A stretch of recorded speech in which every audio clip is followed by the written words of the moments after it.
Hi, and welcome to the Lambda Audiobooks channel. You are listening to the audiobook, The Strange Case of Dr. Jekyll and Mr. Hyde by Robert Louis Stevenson. This chapter is titled Story of the Door. Beginning chapter. Mr. Utterson, the lawyer, was a man of a rugged countenance that was never lighted by a smile, cold, scanty, and embarrassed in discourse, backward in sentiment, lean, long, dusty, dreary, and yet somehow lovable. At friendly meetings, and when the wine was to his taste, something eminently human beaconed from his eye, something indeed which never found its way into his talk, but which spoke not only in these silent symbols of the after-dinner face, but more often and loudly the acts of his life. He was austere with himself, drank gin when he was alone, to mortify a taste for vintages, and though he enjoyed the theatre, had not crossed the doors of one for 20 years. But he had an approved tolerance for others, sometimes wondering, almost with envy, at the high pressure of spirits involved in their misdeeds, and in any extremity inclined to help rather than to reprove. I incline to Cain's heresy, he used to say quaintly. I let my brother go to the devil in his own way. In this character, it was frequently his fortune to be the last reputable acquaintance and the last good influence in the lives of down-going men, and such as these, so long as they came about his chambers, he never marked a shade of change in his demeanor. No doubt the feat was easy to Mr. Utterson, and even his friendship seemed to be founded in a similar catholicity of good nature. It is the mark of a modest man to accept his friendly circle ready-made from the hands of opportunity, and that was the lawyer's way. His friends were those of his own blood or those whom he had known the longest. His affections, like ivy, were the growth of time. They implied no aptness in the object. Hence, no doubt the bond that united him to Mr. Richard Enfield, his distant kinsman, the well-known man about town. It was a nut to crack for many, what these two could see in each other, or what subject they could find in common. It was reported by those who encountered them in their Sunday walks, that they said nothing, looked singularly dull, and would hail with obvious relief the appearance of a friend. For all that, the two men put the greatest store by these excursions, counted them the chief jewel of each week, and not only set aside occasions of pleasure, but even resisted the calls of business, that they might enjoy them uninterrupted.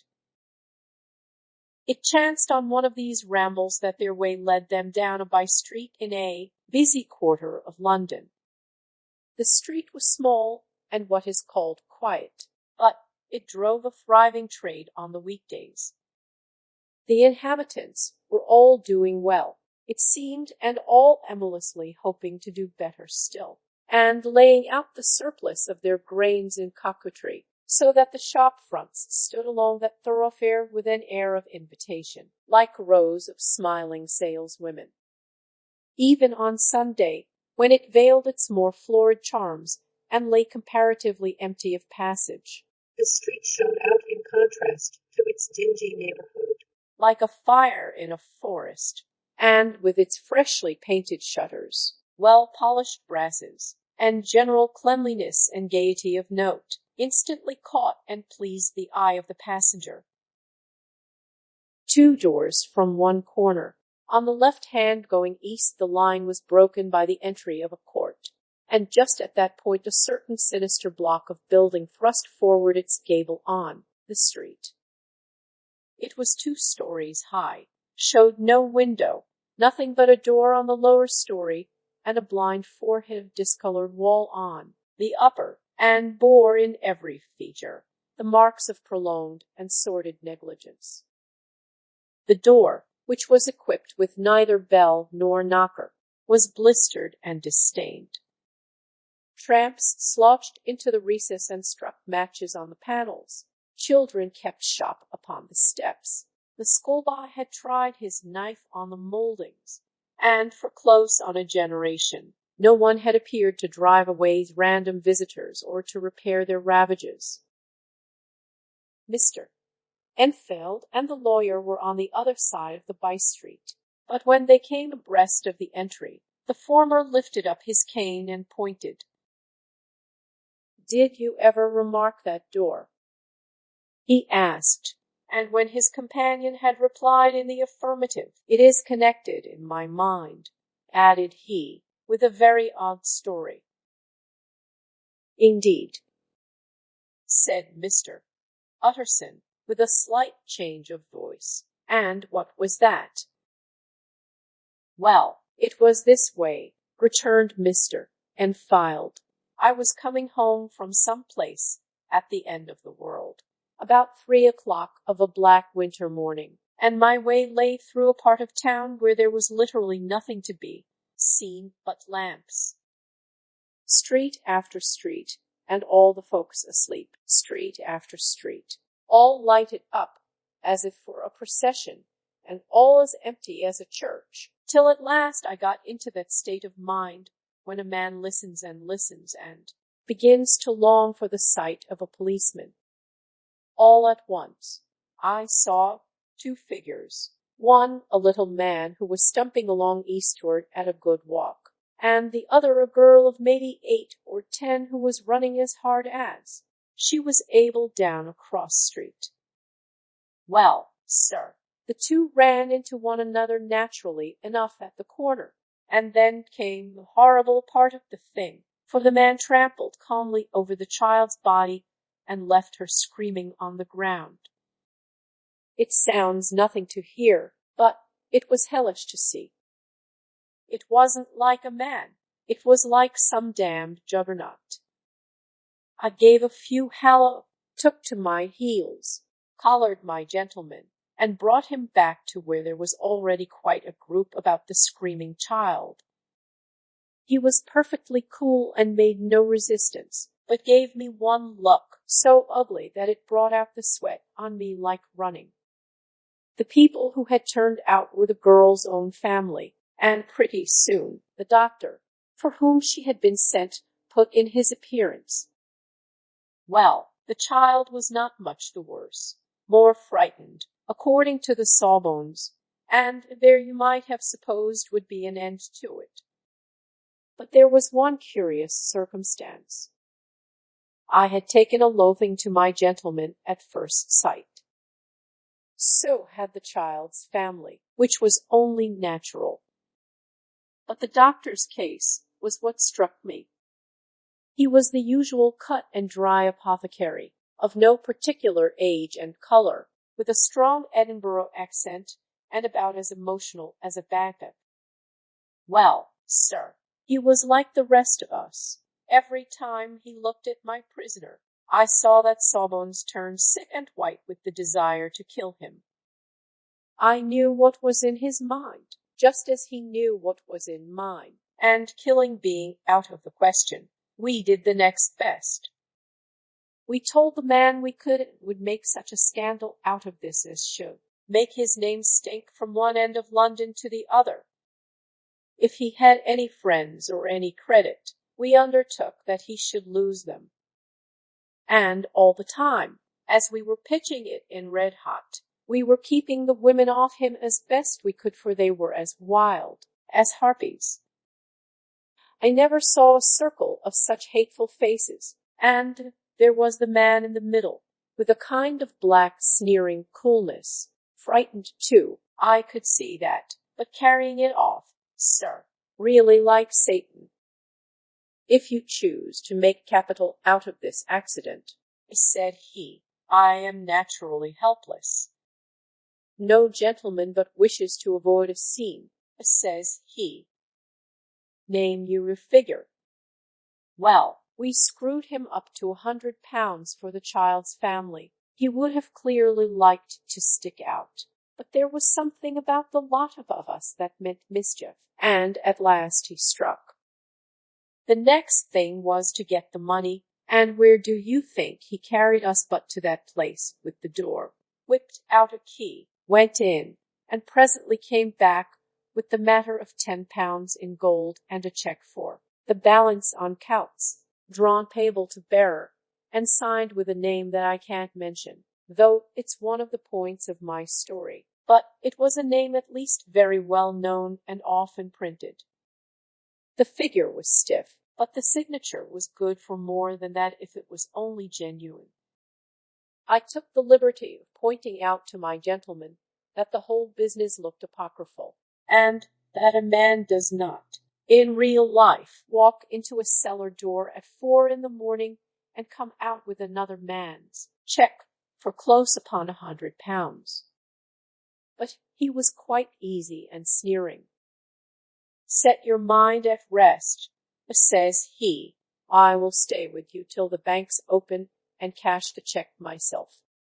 So we all set off, the doctor and the child's father and our friend and myself, and passed the rest of the night in my chambers, and next day, when we had breakfasted, went in a body to the bank. I gave in the cheque myself, and said I had every reason to believe it was a forgery. Not a bit of it. The cheque was genuine. "Tut, tut," said Mr. Utterson. "I see you feel as I do," said Mr. Enfield. "Yes, it's a bad story. For my man was a fellow that nobody could have to do with, a really damnable man, and the person that drew the cheque is the very pink of the proprieties, celebrated too, and, what makes it worse, one of your fellows who do what they call good. Blackmail, I suppose. An honest man paying through the nose for some of the capers of his youth. Blackmail House is what I call the place with the door, in consequence. Though even that, you know, is far from explaining all," he added, and with the words fell into a vein of musing. From this he was recalled by Mr. Utterson, asking rather suddenly, "And you don't know if the drawer of the cheque lies there?" "A likely place, isn't it?" returned Mr. Enfield. "But I happen to have noticed his address. He lives in some square or other." "And you never asked about the place with the door?" said Mr. Utterson. "No, sir. I have a delicacy," was the reply. "I feel very strongly about putting questions. It partakes too much of the style of the Day of Judgment. You start a question, and it's like starting a stone. You sit quietly on the top of a hill, and away the stone goes, starting others, and presently some bland old bird, the last you would have thought of, is knocked on the head in his own back garden, and the family have to change their name. No, sir, I make it a rule of mine. The more it looks like Queer Street, the less I ask."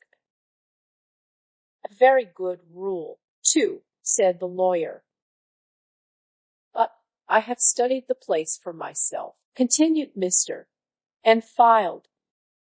"It seems scarcely a house. There is no other door, and nobody goes in or out of that one but, once in a great while, the gentleman of my adventure. There are 3 windows looking on the court on the first floor, none below. The windows are always shut, but they're clean. And then there is a chimney which is generally smoking, so somebody must live there. And yet it's not so sure, for the buildings are so packed together about the court, that it's hard to say where one ends and another begins." The pair walked on again for a while in silence, and then Enfield said, "Mr. Utterson, that's a good rule of yours." "Yes, I think it is," returned Enfield. But for all that, continued the lawyer, there's one point I want to ask. I want to ask the name of that man who walked over the child. Well, said Mr. Enfield, I can't see what harm it would do. It was a man of the name of Hyde. Ham, said Mr. Utterson. What sort of a man is he to see? He is not easy to describe. There is something wrong with his appearance, something displeasing, something downright detestable.